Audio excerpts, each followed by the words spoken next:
السلام علیکم ناظرین، امید کرتی ہوں آپ سبھی خیریت سے ہوں گے۔ اللہ آپ لوگوں کو ایسے ہی خوش رکھے۔ پچھلے ایپیسوڈ کا سوال، قرآن شریف کس تاریخ میں نازل ہوا؟ آپ کے آپشن تھے یہ: اے رمضان کی 17 تاریخ میں، بی رمضان کی 12 تاریخ میں، سی رمضان کی 25 تاریخ میں، ڈی رمضان کی 27 تاریخ میں۔ صحیح جواب ہے ڈی، رمضان کی 27 تاریخ میں ہوا۔ لوح محفوظ سے آسمان دنیا کی طرف اس کا نزول یعنی کہ اترنا رمضان شریف کی 27 تاریخ میں ہوا۔ پھر وہاں سے ضرورت کے مطابق تھوڑا تھوڑا نازل ہوتا رہا، اور جن لوگوں نے کمنٹ میں صحیح جواب دیے ہیں ان کا نام ہے انڈین مین شمی، ایم ڈی جان تہیدی۔ تو آپ لوگوں کا بہت بہت شکریہ کمنٹ میں سب سے پہلے جواب دینے کے لیے۔ زکوٰۃ اور فطرہ کس کو دینا چاہیے؟ آپ کے آپشن: اے بزنس مین کو، بی مزدور کو، سی مالدار کو، ڈی مجبور اور لاچار کو۔ اور آپ کا وقت شروع ہوتا ہے اب۔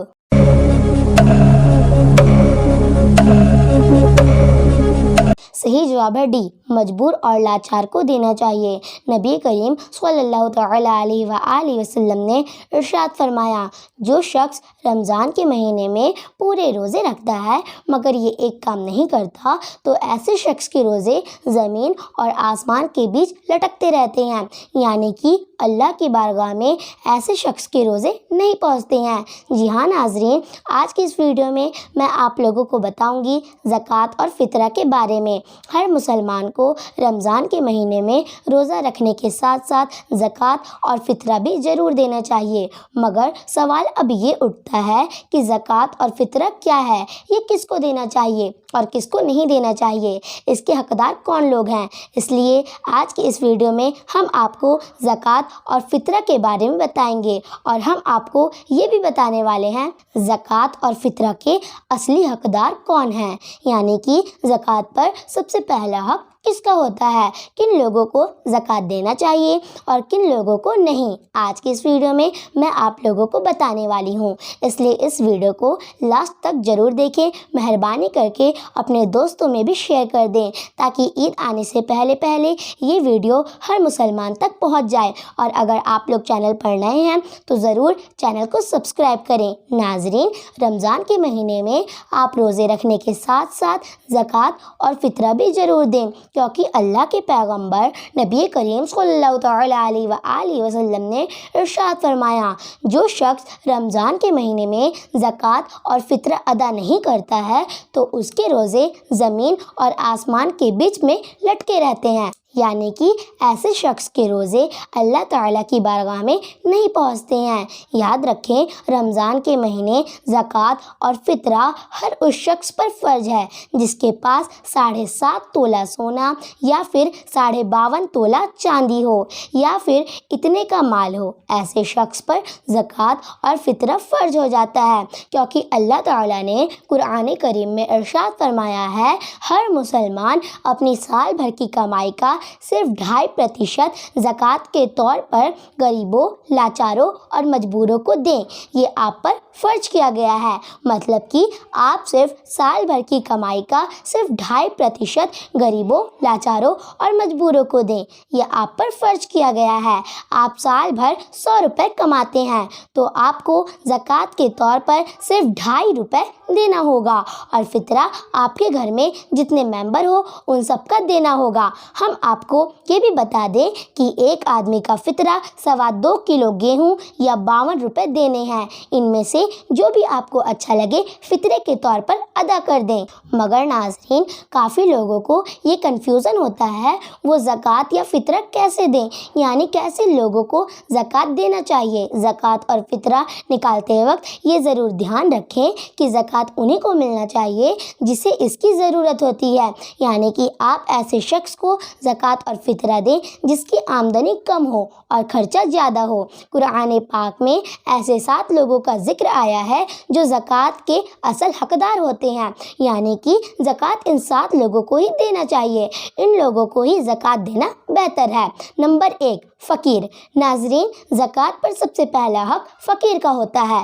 فقیر ایسے شخص کو کہتے ہیں، مان لیجئے کسی شخص کی آمدنی 1000 روپے ہے اور اس کا خرچہ 2500 روپے ہے، یعنی کہ ایسا شخص جس کی آمدنی خرچ سے آدھے سے بھی کم ہو، تو ایسے شخص کے ہمیں 1500 روپے دے کر مدد کر دینی چاہیے۔ زکوٰۃ پر ایسے شخص کا سب سے پہلا حق ہوتا ہے۔ نمبر 2، مسکین یعنی کہ غریب۔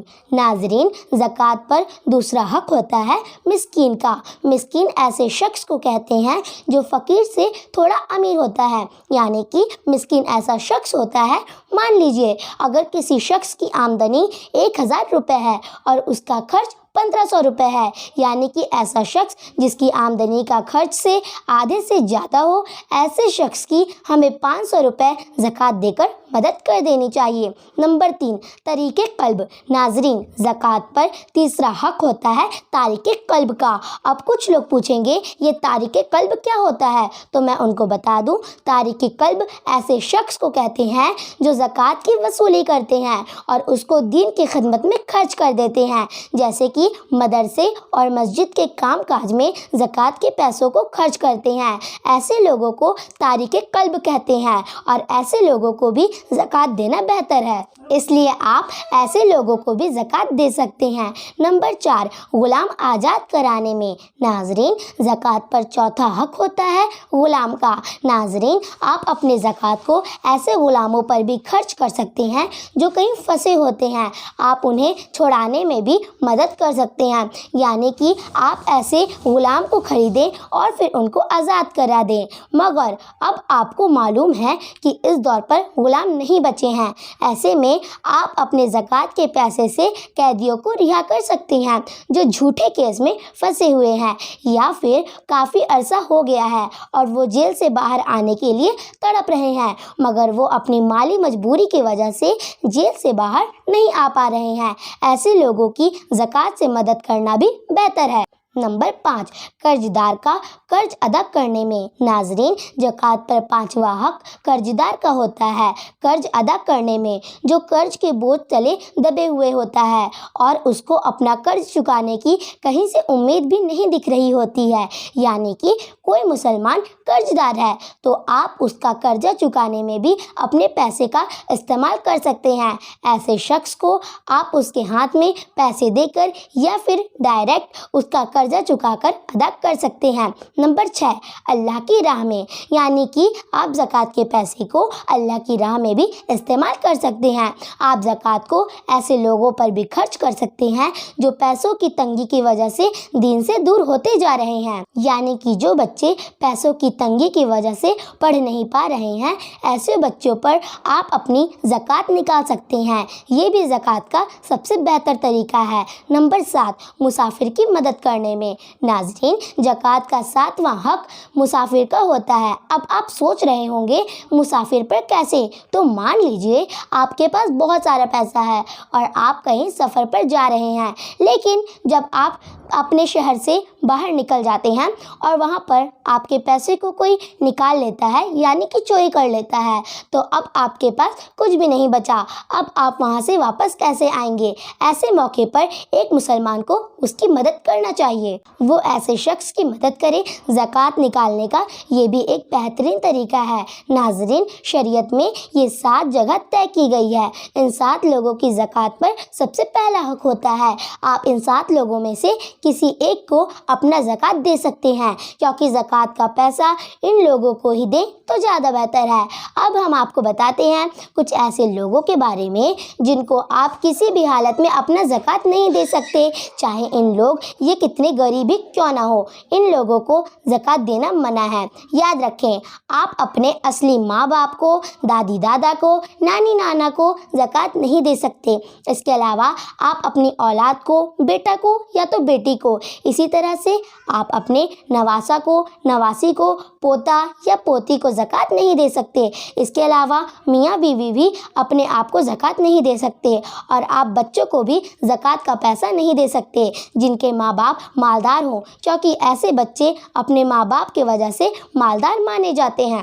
اس کے علاوہ آل رسول مطلب سید کو بھی زکوٰۃ نہیں دے سکتے، چاہے وہ غریب ہی کیوں نہ ہو۔ اور ہاں، آپ اپنا زکوٰۃ اپنے بھائی کو، اپنی بہن کو، اپنے چاچا کو، اپنے پھوپھا، خالہ، ماموں، اپنے داماد کو، اپنی بہو کو، سوتیلے ماں باپ کو اور شوہر کی طرف سے سوتیلے اولاد کو، بیوی کی طرف سے سوتیلے اولاد کو آپ زکوٰۃ دے سکتے ہیں۔